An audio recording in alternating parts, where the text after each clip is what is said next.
Some people need a whole DJ booth, and I just need FL Studio.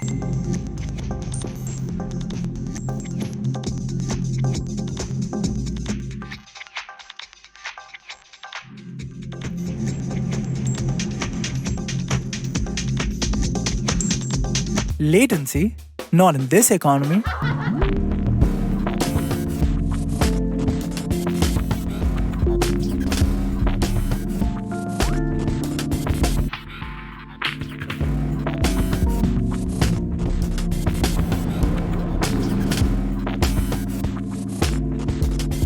Live, laugh, and low pass.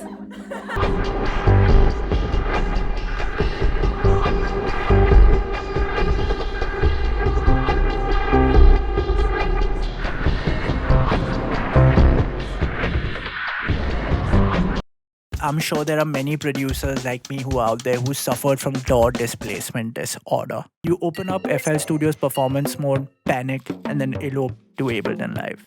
Don't elope. In this video, let's cope.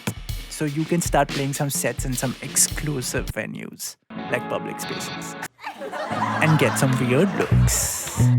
I'm Anglo. Welcome to a brand new season of Flavor Sessions. This is a show where we mix music, synths, and get inspired by legends. So grab your meals, beverages, or whatever it is that you're into, and let's get nerdy. Have you or a loved one recently attempted a live set in FL Studio and felt a bit of pain? Symptoms may include panic exporting stems, compulsive side chaining, and thinking maybe I should download Ableton Live.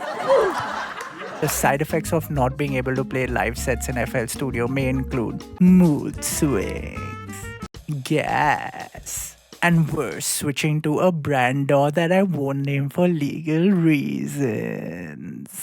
Introducing FL Studio Live Mode. No, not really. This is just something I made up. It's not a plugin, it's a lifestyle. Other side effects may include neighbors will call you that person with the pads. Your mates might call you a DJ without decks. Eligible participants receive my performance template, which actually works, and help you with your case of performing live in FL Studio without the pain. Call now. Call now at 1-800-LIVE-IN-FL. Consultation fee is just one subscription. Playing live sets in FL Studio now is cheaper than therapy. That's an assumption, because I've never been. Free. Alright, enough mucking around. So since I last left FL Studio, I updated it and I see some new shiny changes. There's some extra mixer slots, some new plugins, and most importantly for today, the performance templates. I gave this template a quick shot. This beat's pretty goofy.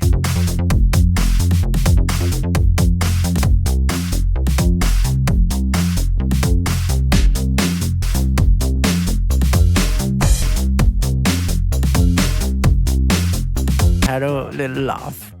It's definitely not my tempo though, FL. I made sure to check that everything I set up in the last video still works. Sweet. Check. It works. From my last video, if you vaguely remember, the first two rows are still deck A and deck B. Everything else underneath are going to be unique samples and instruments that I trigger during the set. Think of it like scenes. They're not really fixed tracks. So under that, you've got stackable layers. Here you could add drums, bass, pads, leads, risers.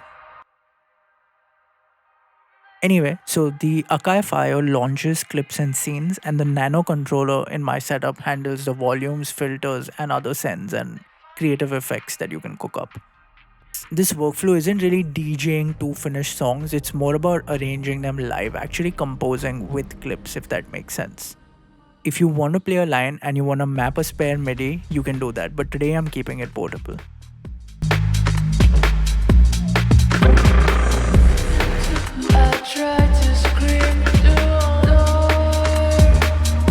A subscriber asked if this works across different BPMs and how would it cope for an hour-long set. I haven't really tried an hour-long set yet, but I'm pretty sure it's gonna work fine. But to answer that question, I didn't change anything in this file and I've got 4 tracks at different tempos and it still played pretty nice. You could essentially also map the BPM to a MIDI knob and have a cheeky little tinker mid-set if you wanted. Alright, once I knew that the transitions were clean and my technique was locked in, I started building a mini set.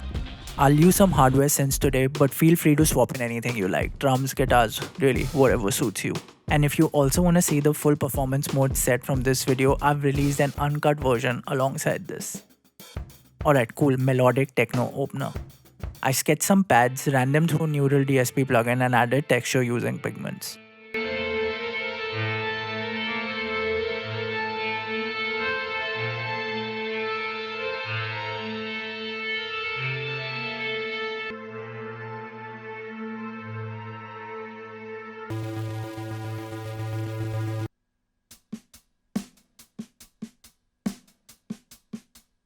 Let's assume this is a hypothetical track 1 for deck A or deck B, your choice. Now into performance mode, import this bass track, drop in patterns and instruments that you like.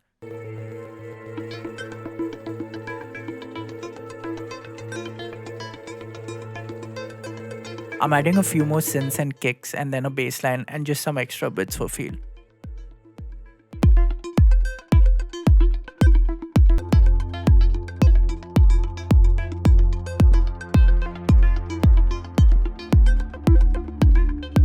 Remember to name your layers by track and scale so you know the order. Then practice a lot.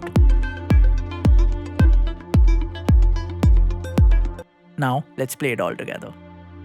I'm bringing in pads and strings, riding the volume and the filter. These are pre-mapped to the fire already, so you don't have to worry about that.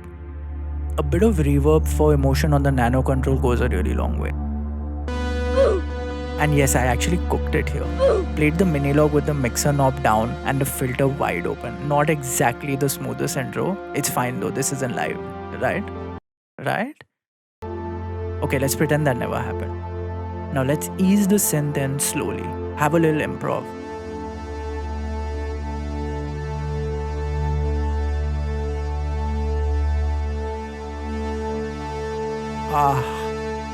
Noise.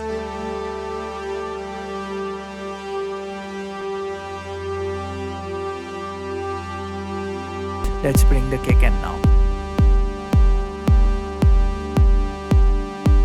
Shaping a Minilog live, launching the synth clips from the fire. This controller setup generally makes me want to jam more with my hardware synths.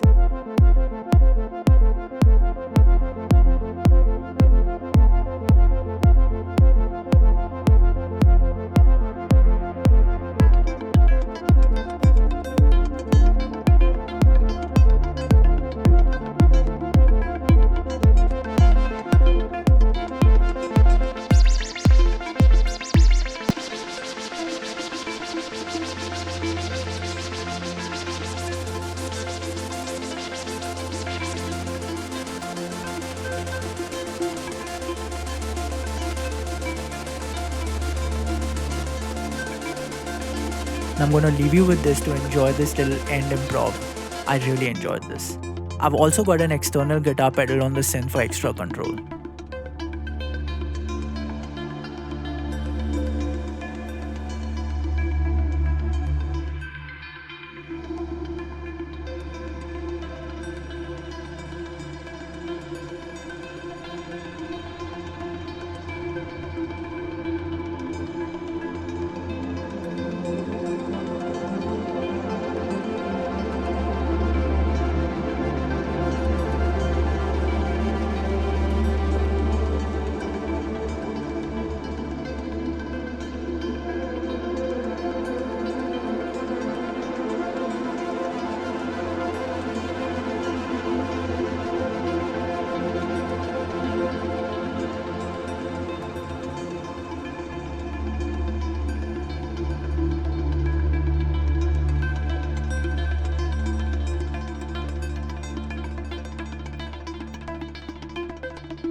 Go watch the uncut set after this. The live set template and 6 unique samples from my hardware synths are all in the description below.